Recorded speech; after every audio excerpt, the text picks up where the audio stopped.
Srimate Ramanujaya Namaha, Srimad Varavara Munaye Namaha, Srimad Lokarya Mahagurave Namaha. The first day of Margari. The first Pasuram of Tirupavai is Margari Tingal Madinirainda Nannalal. That's how it starts. In this Pasuram, Andal talks about what is the goal and how to get to the goal. Now, keeping in line with this year's theme, we will explore the references or the connection points between Tirupavai and Sri Ramayanam. In order to do that, we are going to be basing all of our discussions on the Vyakyanams or the commentaries that have been provided by our Purvacharyas. Now, these commentaries were written several hundred years ago.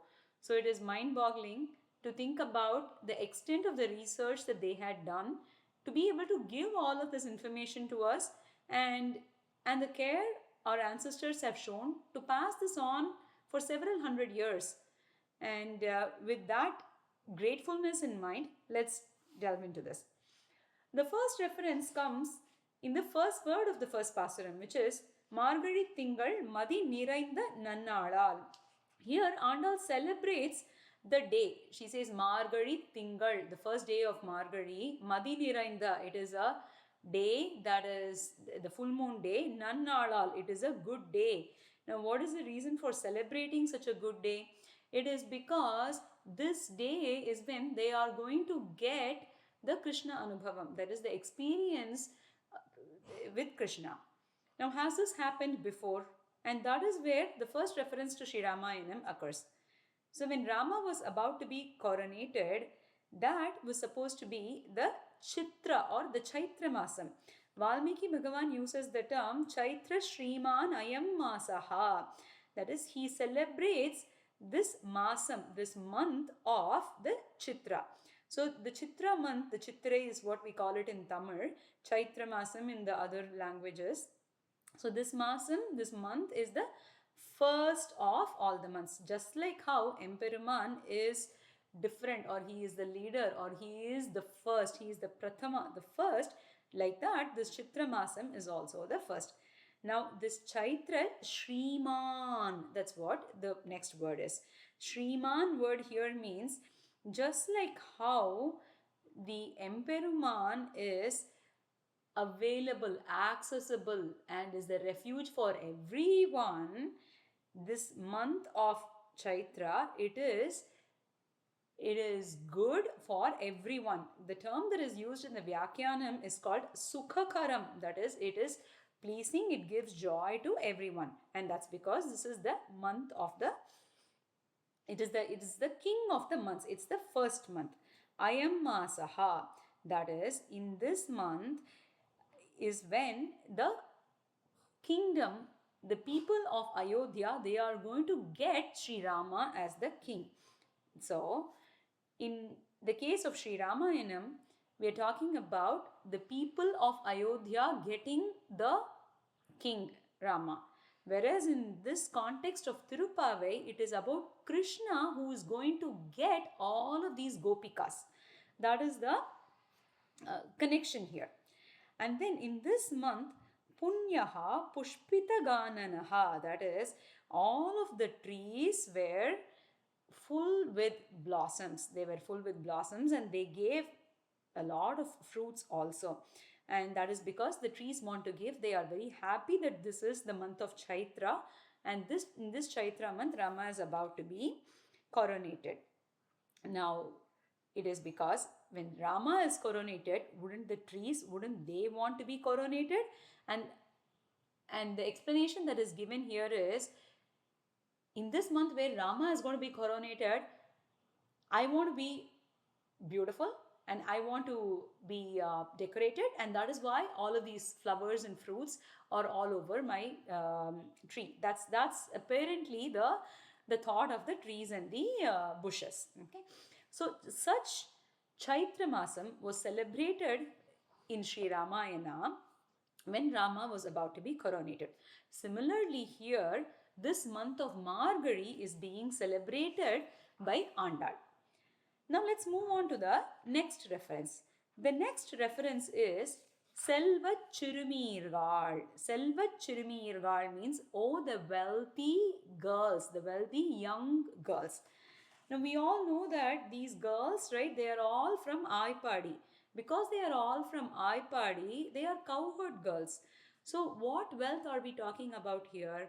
Well, the wealth for them is butter. We know that. The wealth for them is cows. But is that what Andal is talking about here? No. The wealth that Andal is talking about here is the wealth that they have, which is the Krishna Sambandham. They have the association of Krishna. Now, any wealth that is with any person is considered very temporary. We can see it for ourselves. A person may have a big bank balance, a person may have a big stock market account, they may be a really well to do person doing very well in their career, but it only takes a very short, a small amount of time for all of that to change, right? So there is nothing that can be taken away from you other than our association with Sriman Narayana. So for this Jivatma, the association or the wealth that is permanent is that association or the wealth of Bhagavat Sambandham or the wealth with Krishna. Now that is referred as Selva Chirumirgal. The equivalent or the parallel word for this can be said as Shriman. Shriman means one who has Shri, that is one who has wealth. That's the definition. Now let's look at examples from Sri Ramayanam where this is mentioned. The first is that of Lakshmana. Lakshmana, when he goes to the forest along with Rama and Sita, at that time he is referred by Valmiki as Lakshmano Lakshmi Sampannaha, that is, he is one who has the immense wealth. Now, what really did happen in Sri Ramayana when Rama was going to the forest? He did not have any wealth, he gave up all his kingdom. In fact, he wore dresses made of bark. It's called Maravuri in Tamil. That is what all three of them wore. So they gave up all their wealth and that's how they went. So how is it appropriate for Valmiki to call Lakshmana as Lakshmi Sampannaha, that is one who has all the wealth? Well, it is because Lakshmana is the one who got the Kainkaryam or the wealth of Kainkaryam. He could do uninterrupted service to Sri Rama. So it is at this juncture where Lakshmana goes with no real material wealth in his hand, right? He's going with his bare hands, the hands that only hold his bow and arrow and nothing else. At this juncture, Valmiki chooses to call him as Lakshmano Lakshmi Sampannaha, that is, one who has all the wealth of Kainkarya. Now, is this the only occasion where such an analogy is mentioned? No, the next one that is mentioned is that of Vibhishana. Now, we all know that Vibhishana is the brother of Ravana, and Ravana was a very rich king. It is said that the beauty and the wealth that is in Lanka is unmatched during the times of Ravana. So, naturally, being Ravana's brother, Vibhishana was also enjoying all of that wealth, isn't it? But Valmiki does not call him as one who is wealthy in all of those times. When Vibhishana advises Ravana to give up Sita and to correct the offense that he had committed, the two get into an argument and Ravana just orders Vibhishana to leave. He says, you are a Kulabhamsa, that is, you are one who is like a weed in our kula, in our dynasty. So you should just leave. At that point, Vibhishana leaves everything. He leaves his wealth, he leaves his family, he leaves his kingdom, he leaves everything and he comes over, he crosses the ocean and comes to surrender to Sri Rama. At this point, Valmiki calls him Antarikshagatha Sriman. He uses the word Sriman, that is one who has the wealth, because it is at this time that Vibhishana acquires the wealth of association with Sri Rama. So that is an example for the Selva Chirumirgal, the reference to Selva Chirumirgal from Sri Ramayana. This is the second reference here. Now let's talk about the third reference to Sri Ramayana.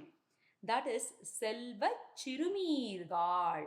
Chirumirgal means the little young girls, the girls in Aipadi. That is who Andal is calling to, right? Now, what is the stage of these girls? So, in the commentary, it is mentioned that they are all appropriate. They are at the appropriate age for Krishna Anubhavam. They are appropriate for Krishna. How appropriate are they? The reference is given from Sri Ramayana again, and that is Tulya Shila Vayovritam. Now, this is mentioned by Hanuman. At what point is this mentioned by Hanuman? Hanuman crosses the ocean and he goes to meet Sita, right? So, when he sees Sita, prior to meeting Sita, he used to think, oh, what is this Rama? He's after some maiden, he's after his wife. So, this is not very appropriate for a great king, the king of Ayodhya who's in exile. This does not match what you would expect out of a person who is from a very, very high dynasty. But then, the moment he sees Sita, the moment Hanuman sees Sita, all of his preconceived notions are destroyed. Now he says, oh, such Sita, Tulya Shila Vayovritam. That is, she is the one who's appropriate for him in all aspects. And Rama is appropriate for Sita in all aspects. Similarly, these Chirumirgal or these young girls of Aipadi are appropriate for Krishna. This is the next reference between Sri Ramayanam and Tirupavai. Now we go to the last reference for this Pasuram, which is Karmeni Chengan. Chengan means the eyes, the red eyes. But what does red eyes really mean? The red eyes, the connotation to red eyes here is that it showcases Emperuman's gunam or attribute called Vatsalyam. Vatsalyam means this motherly love, this Vatsalyam, his karuna, his compassion that is exhibited. So that is what is referred to in the term Chengan. So what kind of love, what kind of Vatsalyam does the Lord have on us? So it is said that the amount of love that we have for the Lord, that is very, very, very, very, very, very minuscule compared to the amount, to the extent of love that the Lord has for us. And it is because of that love that He has for us, because we are all His children. Just like how a mother cow would unconditionally love its calf, that's how Emperuman loves us. And His love, His eagerness for us, that is expressed through His red, beautiful eyes that are referred to as Chengan. Now here, the reference to Sri Ramayanam is that when Hanuman visits Sita, Sita says, Urdhvam masanna jivishye. That is, I will be alive only for one more month. That's what she says. She gives a timeline to Rama through Hanuman, where she says, I cannot bear any more. I've suffered long enough in Ravana's Ashokavana, and the most I can survive is another month. So that is the timeline, that's the deadline that I am giving to Rama. Now Hanuman comes and expresses this back to Sri Rama, and at that point, Rama says, oh, did Sita say she can only live for another month? Well, that means she's going to live forever, because na jiveyam kshanamapi. I am not able to last even a kshanam, a second, without Sri Sita. That is the extent of Rama's love towards Sita, and this is an analogy to the extent of the love that Emperuman has for us. These are all the references of Sri Ramayanam in the first Pasuram of Tirupavai. Let us spend the rest of our days thinking about Emperuman's love for us and what we should be doing and how we should be spending our time in this beautiful month of Margazhi. Andal Tiruvadigalai Sharanam.